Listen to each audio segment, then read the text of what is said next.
Hi friends, good morning to all of you. मैं Rohit Kumar Vidya coaching centre Adampur Sasaram Rohtas से स्वागत है आपके अपने यूट्यूब चैनल रोहित क्लासेस में। तो हमने पिछले वीडियो में क्लास 10th के लेसन 6 यानी त्रिभुज के प्रथम प्रमेय को सिद्ध किया था। थेल्स प्रमेय क्या है, तो हम आज अगला प्रमेय यानी प्रमेय 2 थेल्स प्रमेय का विलोम सिद्ध करेंगे। लेकिन उससे पहले पिछले क्लास में पढ़े हुए प्रमेय 1 यानी थेल्स प्रमेय के बारे में कुछ समझ लेंगे, क्योंकि थेल्स प्रमेय से रिलेटेड यानी थेल्स प्रमेय का विलोम ही क्या है उससे संबंधित है। तो आते हैं थेल्स प्रमेय के जो सिद्ध किए थे हम लोग कल थेल्स प्रमेय को, उसके बारे में कुछ फिर एक बार दोबारा जान लेते हैं ताकि आपको माइंड में आपके अपडेट हो जाए। तो ये था कल का थेल्स प्रमेय, ये फिगर बना हुआ था। तो हमने ये सिद्ध किया था कि जब किसी त्रिभुज में उसके एक भुजा किसी एक भुजा के समानांतर खींची गई रेखा त्रिभुज के दो अन्य भुजाओं को समान अनुपात में विभाजित करती है, तो हमने सिद्ध किया था ऐसा कि AD बटा DB बराबर AE बटा EC, यानी त्रिभुज का ये पार्ट और ये और ये, ऐसा मैंने सिद्ध किया था। तो हम ये भी बताए थे वीडियो के अंत में कि इसमें हम जरूरी नहीं है कि इसी को लेंगे जो सिद्ध किए वही होता है, ऐसा कोई जरूरी नहीं है। हम दूसरा भी ले सकते हैं, जैसे AD यानी छोटा वाला भुजा फिर पूरा बड़ा यानी AB बराबर सेम इसी तरह जो इस कंडीशन को इस तरह रखे हैं सेम उसी कंडीशन को उस साइड भी लेंगे, यानी छोटा वाला बटा में बड़ा वाला। ठीक है, फिर आगे बढ़ेंगे तो हम जो लेंगे नीचे भी ऊपर बड़ा ले सकते हैं नीचे छोटा ले सकते हैं, यानी जो करें सही करेंगे। मतलब जो कंडीशन इस साइड है सेम कंडीशन उसके बराबर उस साइड भी होने चाहिए। तो ये थेल्स प्रमेय पर फॉलो करेंगे कि थेल्स प्रमेय ऐसा होता है। तो चलते हैं दोस्त अपने सेकेंड प्रमेय यानी थेल्स प्रमेय की तरफ।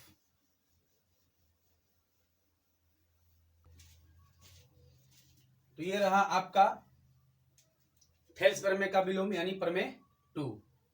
यदि एक रेखा त्रिभुज के किसी दो भुजाओं को समान अनुपात में विभाजित करे तो वह भुजा तीसरी भुजा के समानांतर होती है, यानी जो ये रेखा खींचा गया है DE त्रिभुज को दो भुजा यानी AB और AC को समान अनुपात में विभाजित करती हैं, तो जो ये DE है भुजा BC के समानांतर होगी, ऐसा हमको सिद्ध करना है। तो आते हैं हल में। हल तो हल में लिखेंगे पहले विशेष प्रतिज्ञा। फर्स्ट पॉइंट है विशेष प्रतिज्ञा, क्या दे रहा है, चलिए विशेष प्रतिज्ञा में लिखेंगे। विशेष प्रतिज्ञा में हम जैसे कि पिछले वीडियो में मैंने आपको बताया था कि विशेष प्रतिज्ञा में हम उसी पॉइंट्स को लिखते हैं जो त्रिभुज में के प्रमेय में मेंशन होता है, मतलब जो दिया होता है। तो हम लिखेंगे यहाँ पे कि माना ABC एक त्रिभुज है जिसमें AD बटा DB बराबर AE बटा में EC है, यानी ऐसा हमारा प्रमेय में ही मेंशन है कि भुजाएं क्या है समानुपाती हैं। फिर अगला पॉइंट हम डालेंगे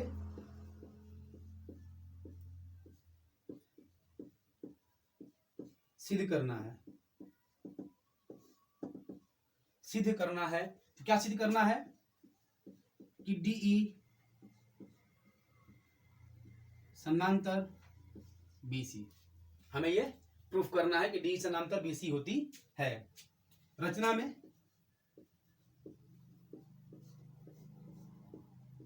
अगला पॉइंट है रचना। रचना सिद्ध करेंगे तो इसमें लिखेंगे क्या हम,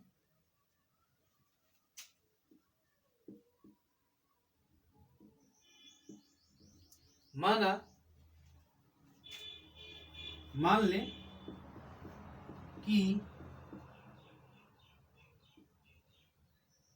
रेखा डीई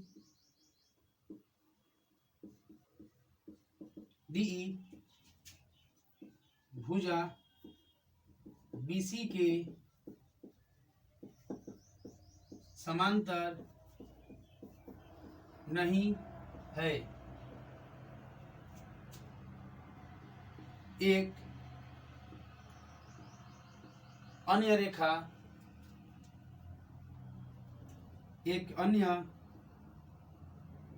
रेखा डीई डैश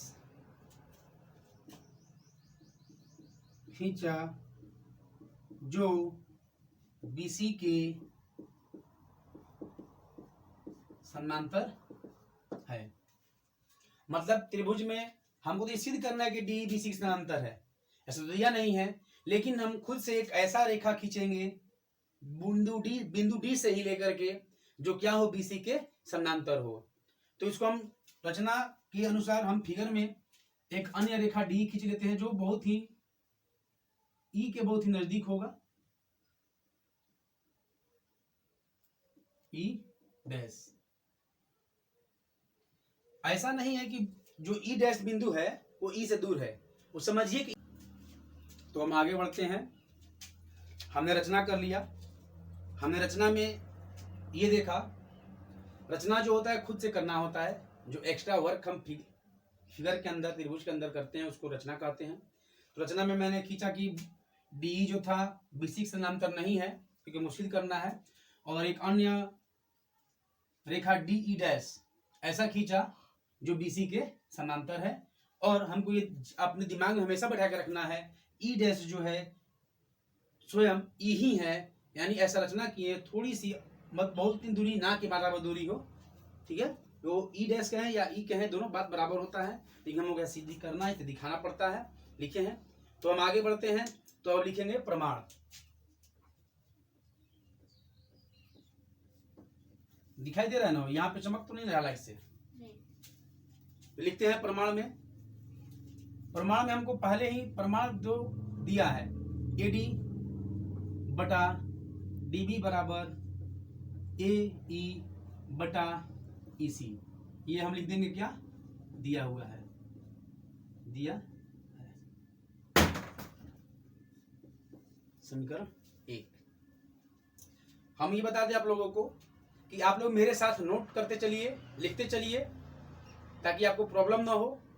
हम बहुत स्लो चल रहे हैं लेकर के, ताकि आप लिख लें, अपने कॉपी और कलम को साथ में लेकर के बैठे और राइट कर लें, ठीक है। तो हम बढ़ते हैं आगे। अगला हमारा बिंदु क्या होगा कि ए डी बटा डी बी बराबर ए ई डैश बटा में ई डैश सी। ये क्या चीज से हुआ हमारा एक्स्ट्रा जो किए हैं अपने से रचना, ये रचना से हमारा समानुपाती होगी। कच्ची किससे प्रमेय 1 से थेल्स प्रमेय का प्रयोग कर लिए। थेल्स प्रमेय था कि जब किसी त्रिभुज में किसी एक भुजा के समानांतर कोई रेखा खींची जाती है तो त्रिभुज के दो अन्य भुजा को समान अनुपात में विभाजित करती हैं। तो हमने रचना से बीसी के समानांतर डी ई डैश को खींचा था, तो उसी के लिए ये एडी बटा डी बी और ए डैश बटा ई डैश सी हुआ रचना से। वो भी रचना से कैसे लिख दिए, तो भाई प्रमेय 1 थेल्स प्रमेय से ये ऐसा होता है, तो हम लिख दिए। फिर हम यहाँ पे आगे लिखेंगे कि समीकरण 1 तथा 2 से, इसलिए समीकरण 1 तथा 2 से देखिए समीकरण 1 तथा 2 से क्या मिलता है हमको। समीकरण 1 तथा 2 से एडी बटा डी बी इसका और एडी बटा डी बी इसका दोनों का हो गए आपस में कट जाएंगे, तो ए ई बटा ई सी बराबर ए ई डैश ई सी डैश होगा। लिखेंगे ए ई डैश बटा में ई डैश ई सी, ए ई बटा ई सी ऊपर वाला ए ई बटा ई सी बराबर ए ई डैश ई डैश सी। ऐसा हमको मिला किससे, पर समीकरण 1 तथा 2 से। अब ये है कैसे, ऐसा कैसे कह सकते हैं, तो लिखेंगे यहां पे हम, चूंकि यह तभी संभव है जब DE डैश रेखा DE डैश रेखा DE रेखा के DE रेखा के बहुत ही मतलब इतना पास की दूर ना हो, मतलब ना के बराबर दूरी हो, इतना सुई के बराबर कह सकते हैं। रेखा DE रेखा के बहुत नजदीक हो या बहुत ही पास हो, यह तभी संभव हो सकता है या संभव होगा। ठीक है, होगा लिख लीजिए, नजदीक होगा।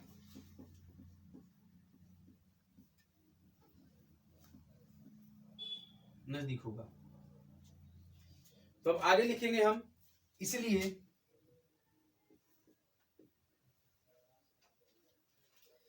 जब त्रिभुज की दो भुजाएं,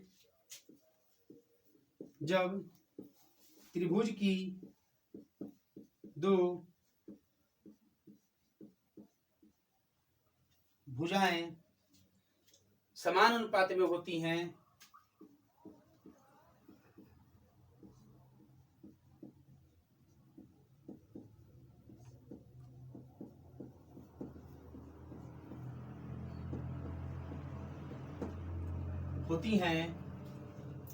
तो त्रिभुज के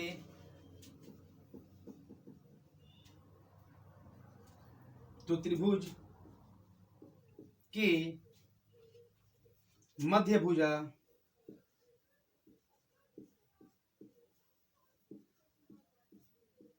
भुजा तीसरी भुजा के समानांतर होती हैं।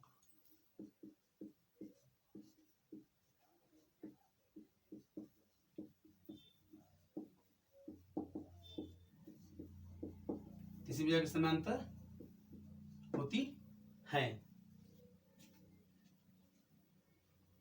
तीसरी भुजा समानांतर होगी, लिख लीजिए। होती है भी सही था, कोई दिक्कत नहीं, होती है लिखिए, होती है। अर्थात